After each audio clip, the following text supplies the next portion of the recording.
अस्सलाम वालेकुम जी, कैसे हैं आप सब। उम्मीद करती हूँ अल्लाह ताला के करम से सब खैर खैरियत से होंगे। तो बच्चों के साथ साथ बड़ों की भी मौजें होने वाली हैं जब घर में बनेगी ऐसी खस्ता फ्राइज़ जो कि मसालेदार भी होंगी और बेहद मज़ेदार होंगी। बनाना बेहद आसान है। आज की मज़ेदार सी आलू की फ़्राइज़ की रेसिपी थोड़ी सी डिफरेंट है, थोड़ी यूनिक है, जिससे आपको फ्लेवर में भी वाज़ेह फ़र्क महसूस होगा और ये फ़्राइज़ खाने के बाद आप बेसाख्ता बोल उठेंगे कि वाह क्या बात है, आज तो फ़्राइज़ खा के मज़ा ही आ गया। तो हमेशा की तरह टिप्स एंड ट्रिक्स शेयर करते हुए आज की वीडियो को बनाना शुरू करते हैं। वीडियो को फुल वॉच करें, पसंद आए लाइक कर दें और चैनल को सब्सक्राइब भी कर दें। तो चलिए चलते हैं अपने किचन में और आज की मज़ेदार सी फ्राइज़ की रेसिपी को बनाना शुरू करते हैं। बिस्मिल्लाहिर्रहमानिर्रहीम। तो जैसा कि आलू का सीज़न पीक पर है और सीज़न का जो आलू है उसका स्वाद ही लाजवाब होता है। तो यहाँ पर मैंने 2 kg आलू ले लिए हैं। इनको मैंने अच्छे तरीके से धो लिया है, लेकिन इनका छिलका नहीं उतारा क्योंकि इनका छिलका बेहद मामूली है, तो इसको उतारने की ज़रूरत भी नहीं है। बस अच्छे तरीके से धो लें, इनकी मिट्टी को साफ़ कर लें। अब चलते हैं फ्राइज़ की कटिंग कर लेते हैं। तो इसके लिए मैंने कटिंग बोर्ड लिया है और चिप्स की जो कटिंग है, जो फ्राइज़ की कटिंग है, वो कुछ इस तरीके से की जाती है। इस तरह करने से आप कम टाइम में ज़्यादा फ्राइज़ की कटिंग कर पाएंगे। अगर आप मैनुअली छुरी से काटते हैं तो उससे बहुत टाइम लगता है। तो इस तरह एक आलू को 4 स्लाइसिस में डिवाइड करने के बाद हम एक स्लाइस लेंगे और इस तरह कटिंग करते जाएंगे।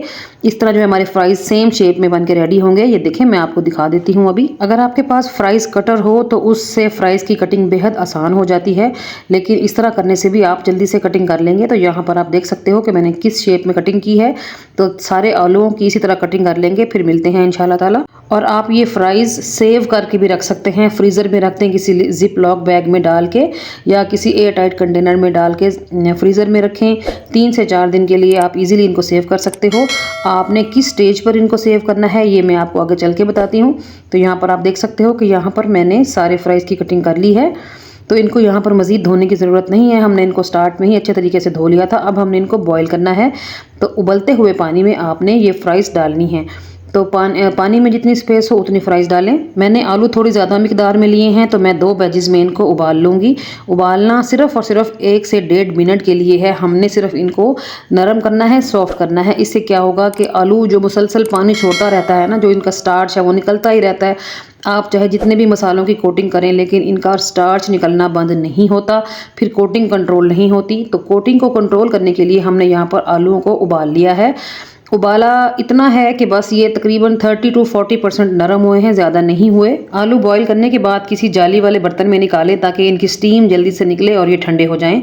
तो जो मसालों की कोटिंग करनी है वो आपने गरम गरम आलूओं पे नहीं करनी। सबसे पहले आप आलूओं को अच्छे तरीके से ठंडा होने दें। थोड़ी सी हीट रह जानी चाहिए तो उससे मसला नहीं होगा, लेकिन बहुत ज़्यादा गर्म आलूओं पर आप लोगों ने कोटिंग नहीं करनी। तो यहाँ पर मैंने सारे आलू उबाल लिए हैं और इनको निकाल लेंगे। अब जो नेक्स्ट बैच है मेरा वो भी मैं फ्राई कर लूँ, फिर मैं इंशाल्लाह ताला आपको बताती हूँ कि आप लोगों ने कौन कौन से मसाले डालने हैं और कोटिंग किस तरह की करनी है।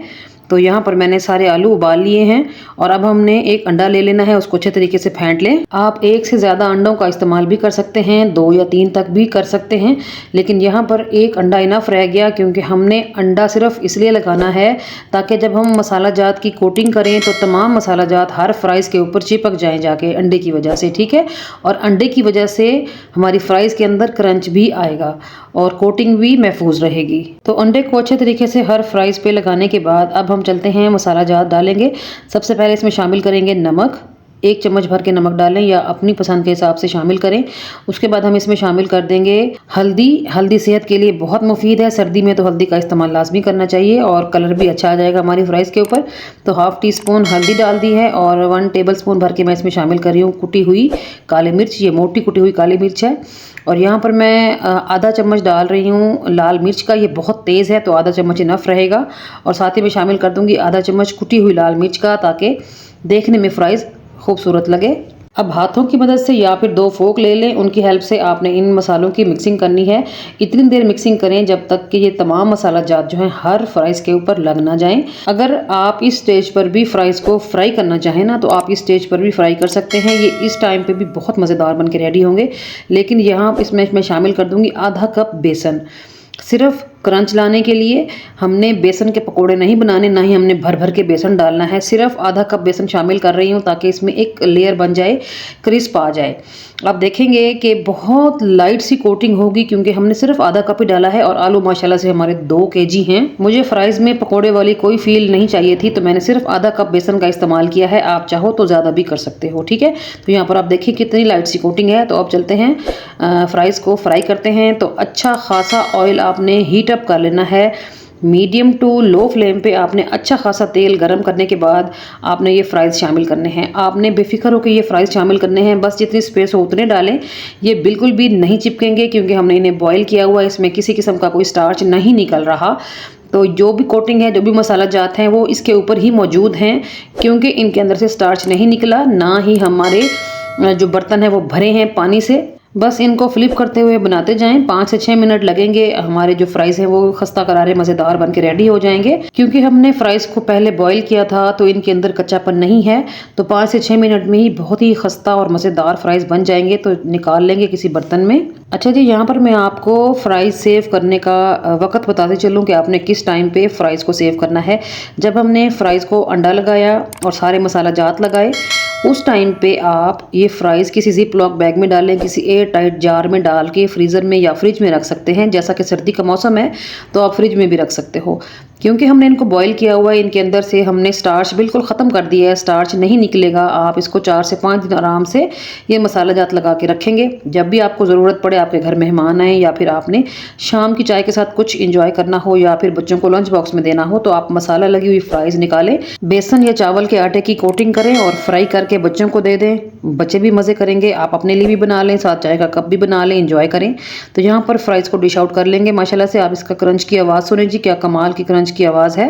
पहले आप इसकी लुक चेक करें। ये देखें जी, आपने सुनी आवाज़। माशाल्लाह से कितने खस्ता और कितने मज़ेदार बन के रेडी हुए हैं।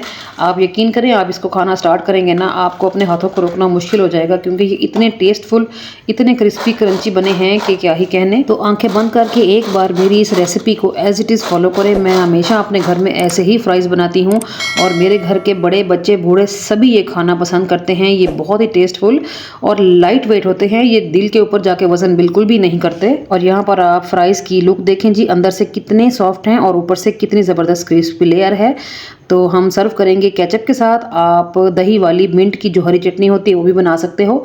तो केचप के साथ बच्चे बहुत शौक से खाते हैं, तो मैंने केचप के साथ सर्व किया था। ऊपर से छिड़क देंगे जी चाट मसाला, तिक्का मसाला, जो भी आप डालना चाहें, डाल के खाना चाहें। तो मैंने यहाँ पर चाट मसाला ऊपर ढेर सारा छिड़का है। और मज़ीद चटपटा बनाने के लिए यहाँ पर मैंने एक लेमन लिया है और ऊपर लेमन भी डालेंगे तो खाने का मज़ा आएगा। तो यहाँ पर आपको जितना चटपटा बनाना हो आप लेमन डाल के इसको आराम से एंजॉय करें। चलें बिस्मिल्लाहिर्रहमानिर्रहीम पढ़ के ट्राई करते हैं। तो ये देखें जी, बेहद मज़ेदार, ऊपर से क्रिस्पी, अंदर से सॉफ्ट और बहुत ही लजीज फ्राइज़ हमारे बन के रेडी हो गए हैं। आगे माह रमज़ान के लिए बेहद आइडियल रेसिपी है। आप इनको सेव करके रखें फ्रीज़र में और 3 से 4 दिन अफ्तार में आप इनको फ्राई करके इंजॉय कर सकते हैं। तो बताएं आलू के फ्राइज़ बनाने की ये अमेजिंग और मज़ेदार सी रेसिपी आप लोगों को कैसी लगी है। अगर अच्छी लगी है तो प्लीज़ वीडियो को लाइक और शेयर करें। एक बार मेरी इस रेसिपी को ज़रूर ट्राई करें और जब भी ट्राई करें तो मुझे फीडबैक लाजमी दें और साथ ही ये भी बताएं कि आप लोग मेरी रेसिपीज़ को दुनिया के किस कोने से बैठ के देखते हैं ताकि मैं आप लोगों का दिल से शुक्रिया अदा कर सकूं। चलती हूँ, आज के लिए इतना ही। कल फिर मुलाकात होगी किसी और अमेजिंग और मज़ेदार सी रेसिपी के साथ। तब तक अपना और अपने प्यारों का रखें ढेर सारा ख्याल, मुझे रखें दुआओं में याद। ओके जी, अल्लाह हाफिज़, थैंक्स फॉर वॉचिंग।